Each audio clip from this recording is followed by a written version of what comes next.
Welcome back to wonderful session of Google ads master class. Okay, हम सबसे पहले शुरू करते हैं कि ये जो मार्केटिंग है, ये जो वर्ड मार्केटिंग है, इसका मतलब क्या होता है। तो कहीं ना कहीं आपको थोड़ा सेंस होगा कि मार्केटिंग यानी कि आपकी जो भी प्रोडक्ट है या जो भी कोई सर्विस है उसको लोगों तक पहुंचाना है, यानी कि लोगों को पता चलना चाहिए कि आपके पास क्या प्रोडक्ट है या क्या सर्विस है या आप क्या ऑफर चला रहे हो।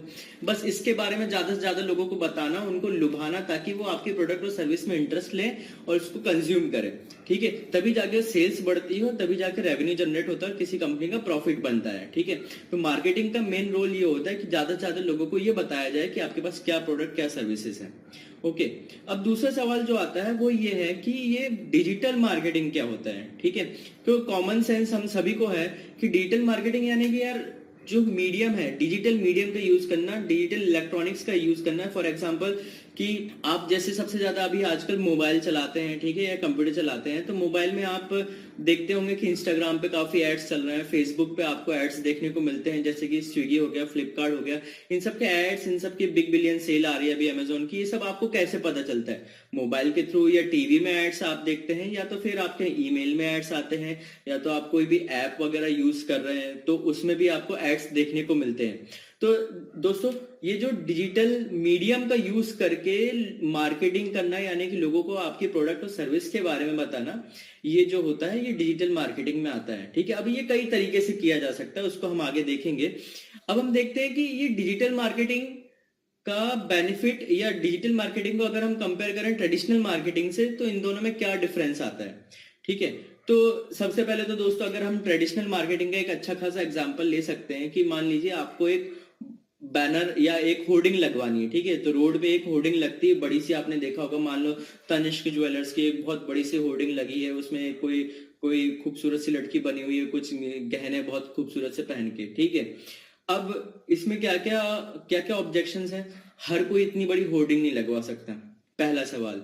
ठीक है, दूसरा कि क्या उसको होर्डिंग को देखने वाले सभी लोग वो लोग हैं जो हीरे की ज्वेलरी खरीदेंगे? ये भी एक सवाल है। दूसरा, क्या सभी लोगों ने देखा उसको?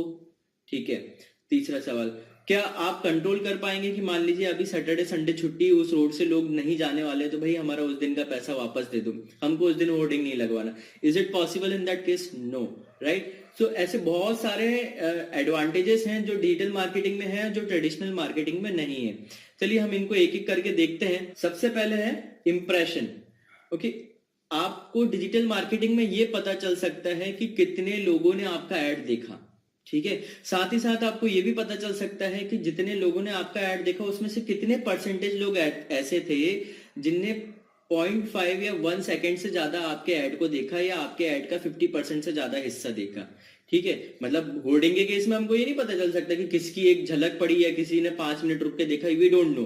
बट डिजिटल मार्केटिंग के केस में दिस इज पॉसिबल कि आपको ये पता चल सकता है कि किसने उस एड पे रुका था, उसका स्क्रीन, या नहीं रुका था। ओके, दूसरा है क्लिक्स।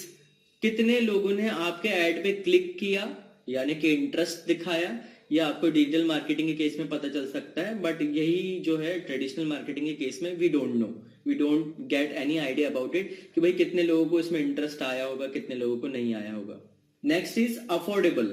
देखिए, ट्रेडिशनल मार्केटिंग में जो हम होर्डिंग का एग्जांपल लेने की बात कर रहे थे, होर्डिंग जो है अच्छे खासे बिजनेसमैन ही लगवा पाते हैं, कोई नॉर्मल बिजनेसमैन भी इतने बड़े बड़े होर्डिंग नहीं लगवा पाता है। फिर हर बिजनेसमैन जो है अपनी हैसियत के हिसाब से उतने छोटे और फिजिकल लेवल का मार्केटिंग कर पाता है। शायद वो पैम्पलेट छपवा पाएगा, या कहीं वो एक बैनर एनर बांध के कहीं दीवार वाल पे या किसी पेड़ पे लगवा देगा। लेकिन एक बड़ा होर्डिंग लगवाना, मतलब एक इस प्रेस्टिजियस जगह पे अपनी मार्केटिंग करना किसी भी के लिए भी बहुत आसान बात नहीं है। लेकिन हाँ, डिजिटल मार्केटिंग के केस में ये बहुत आसान है। आप अगर बहुत ही छोटे से छोटे बिजनेसमैन भी हो, मतलब मैं कह रहा हूँ कि आप 500 रुपए से भी अपनी मार्केटिंग स्टार्ट कर सकते हो। 500 रुपए इस बहुत बड़ी चीज में बोल रहा हूँ। आप अगर 50 रुपए भी आपके जेब में है तो आप अपना एड लोगों को दिखा सकते हो। इनफैक्ट अगर आप डिस्प्ले एड की बात कर रहे हैं, मतलब अगर आपको सिर्फ बैनर दिखाना, तो आप 1000 लोगों को भी 50 रुपए में अपने बैनर्स दिखा सकते हो। बट यही जो केस है, ये ट्रेडिशनल मार्केटिंग केस में is not possible so easily. Okay, दूसरी चीज हम देखते हैं, दैट इज बजट कंट्रोल। मान लीजिए जैसे मैंने एग्जांपल दिया था ट्रेडिशनल मार्केटिंग के केस में कि कोई आपका होर्डिंग है, लेकिन सैटरडे संडे अगर छुट्टी है, उस रोड पे ज्यादा लोग जाने नहीं वाले, तो मैं चाहता हूं कि मेरे उस दिन के पैसे ना लिए जाए। ऐसा होर्डिंग के केस में पॉसिबल नहीं है, लेकिन ऐसा डिजिटल मार्केटिंग के केस में पॉसिबल है कि भाई आपको लगता है कि रात को 12 से लेकर सुबह 6 तक तो लोग सो ही रहे हैं, तो उस समय मेरा ऐड चलाने की क्या जरूरत है। मतलब डिपेंड करता है आपके कस्टमर, जो आपका टारगेट कस्टमर है वो किस समय एक्टिव है, उस समय मैं ऐड चलाऊंगा। किस समय वो इनएक्टिव है, उस समय मैं ऐड नहीं चलाऊं तो भी मुझे उससे फायदा या उसका मैं पैसा बचा सकता हूँ। ये this is possible in digital marketing case. अगली चीज जो है दैट इज शेड्यूलिंग। अब शेड्यूलिंग में मतलब मैं चाहता हूँ कि भाई सुबह मेरा जो कस्टमर है वो 8 बजे से लेकर 11 बजे तक एक्टिव रहता है, उस समय मेरा ऐड चलाया जाए। ठीक है, फिर 11 बजे से लेकर फॉर एग्जांपल 1 बजे तक मेरा जो कस्टमर है वो ऑफिस में है या कहीं बिजी है, उस समय शायद वो मेरा ऐड नहीं देखेगा, तो मैं चाहता हूँ उस समय मेरा ऐड ना चलाया जाए। ठीक है, फिर शाम को मैं चाहता हूँ कि रात को 8 से 10 के बीच में मेरा जो कस्टमर है वो शायद खाना खा रहा होगा या मोबाइल चला रहा होगा, तो उस केस में मैं चाहता हूँ कि मेरा ऐड चलना चाहिए। तो इस तरीके से मैं अपने ऐड की शेड्यूल सेट कर सकता हूँ कि किस किस समय मेरे को ऐड चलाना है, किस किस समय मुझे ऐड नहीं चलाना। तो this is all possible in the case of digital marketing. So दोस्तों, let's get ready to understand the Google Ads and its wonderful phenomena of marketing.